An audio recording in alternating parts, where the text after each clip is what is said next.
Hello and welcome! Silrace here, and it is time to talk some more about Elder Scrolls Online. And this entire video is about being overhyped and why it can be dangerous for you as someone who is going into a brand new game which you have really high expectations and opinions of already before you have even gotten your hands on it.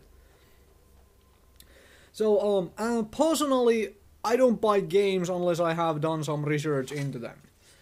That includes even $1 sales on something like Steam or GOG or wherever. I don't buy games simply because the trailer of it looks awesome, or some screenshot, or its cover looks fantastic. I always do a little bit of research at least. Is this for me, and so on. So, I approach games in a calm, rational manner, and I try to hold myself back from being overhyped on anything, because I have been burned before, especially when it comes to MMORPGs. I have a long history of MMORPG play. Started with EverQuest, and have pretty much played every single MMORPG since. Even broken ones such as Anarchy Online, you know, All Points Bulletin, all these things. There have been games such as Rhizome, which I have played basically for 2 months and decided this isn't really for me. Then there have been things like EverQuest and EverQuest 2 and Horizons, which I have spent long time on. World of Warcraft, probably everyone who is coming to Elder Scrolls Online have at least heard of that game. So on. The problem with MMORPGs, which people don't seem to remember ever when they are moving on to a new one, is that pretty much the release of every single MMORPG has been really rough. I mean, Vanguard Saga of Heroes, you remember that thing? It was broken for half a year since the freaking release, or so, some along those lines. World of Warcraft had a rough release. People right now praise it as a really good game. Yes, it is a really good game right now. It has had years and years of polish and content going into it, but it had a rough launch. Age of Conan, really rough launch.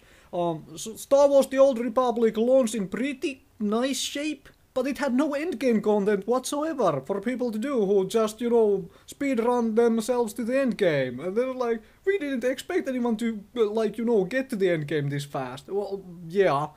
And I have an image here for you.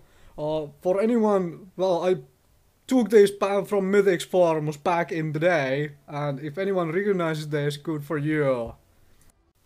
Now, I can't for the life of me remember who posted this thing, and I'm sorry about that. I apologize about it. So if you recognize your own creation, please post in the comment section below, and your name will be in annotation here. Or if anyone else remembers who this was by. But essentially, Warhammer Online also had massive issues on its launch, and this is not a new thing for MMORPGs. So in the end, no one can guarantee you that this game will work on launch.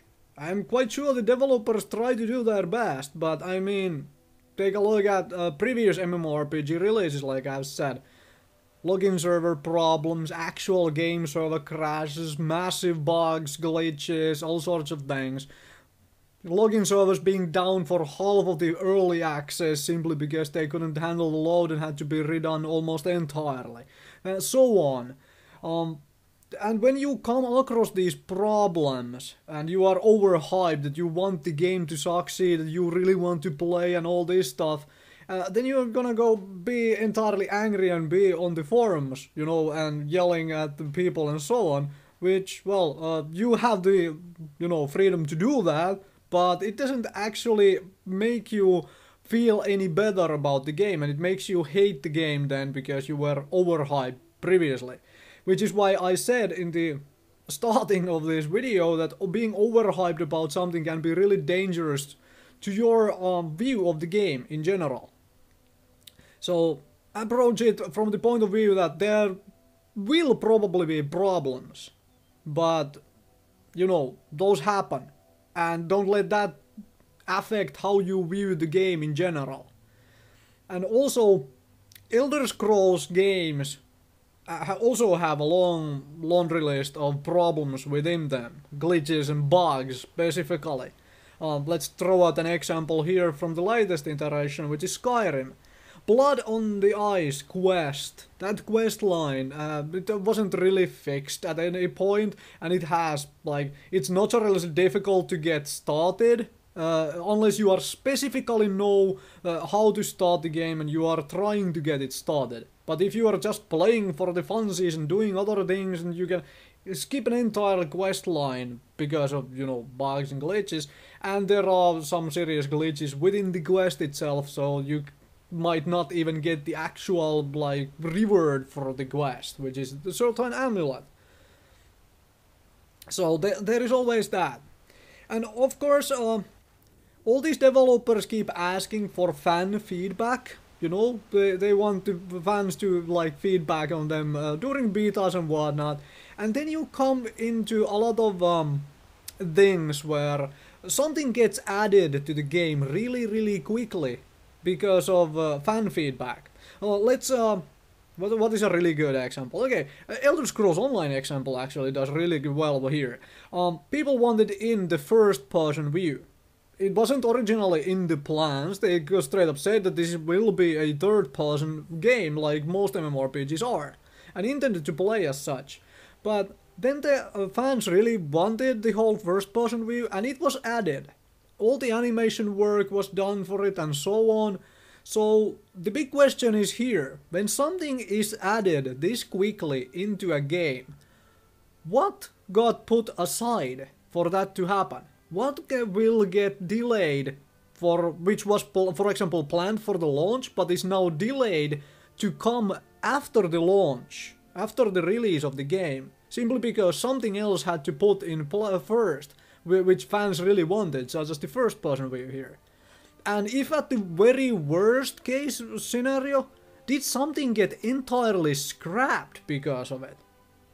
This is not something people don't seem to mention a lot. It's like, yay, there is now new feature, first person view. But what got delayed? What might have gotten scrapped because of it?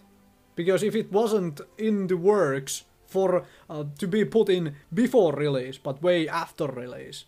So what got switched around?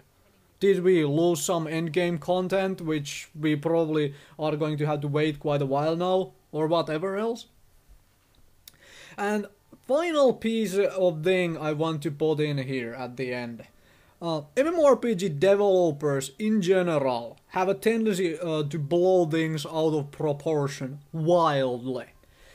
Elder Scrolls games themselves, let's look at Fallout 3 and Fallout New Vegas as well as an example, are games where you basically are, let's say, it's a bit easy to make an entirely overpowered character. They are single player games, so I don't really care that much about it. But if that translates into this thing, then that might be a problem towards the end game, right? And also, like I said, MMORPG devs blow things out of proportion. Something gets over-nerfed or over-buffed and there is like rapid cycles of that. Take a look at World of Warcraft's class balancing as an example. How it has been switching back and forth between classes all the time. This class is now the most OP thing ever, then it gets nerfed to the ground and you have something else buffed in its place, and that cycle keeps happening. So be mindful of things which seem like they have, like, which seem minor, but they could be absolutely blown out of proportion with a, because someone just happens to make it so. In essence, a really good example which first comes in mind for this is Imperial's racial bonus of being able to restore health by smacking on things. Sure, like if it heals 1 HP, then it will be not quite so good, but it has a possibility, absolute possibility, of making that one race so much better than all the other races, if it's simply overpowered. And if it's overpowered and then gets nerfed post-release, does that mean that suddenly Imperial is no longer desired as a race at all? and so on. There are... This cycle is a bit of an issue I have with MMORPGs in general, but it can... Well, it's something you get used to, I guess, which is unfortunate, and I'm hoping it will not happen, but I am mindful about it. Will this happen? I don't know. Can it happen? It very well might, and history has shown me that if it might happen, then it is likely it will happen at some point or another, because of player feedback or whatever.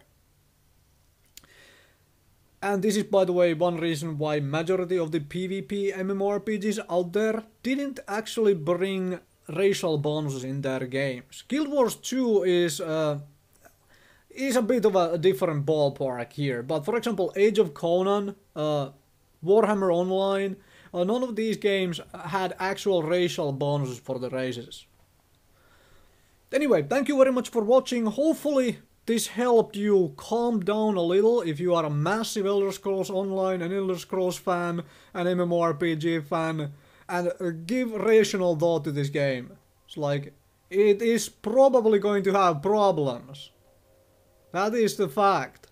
So, calm down a little, take a better look at things, and then get ready to play and actually enjoy the game. Like I said, thank you very much for watching.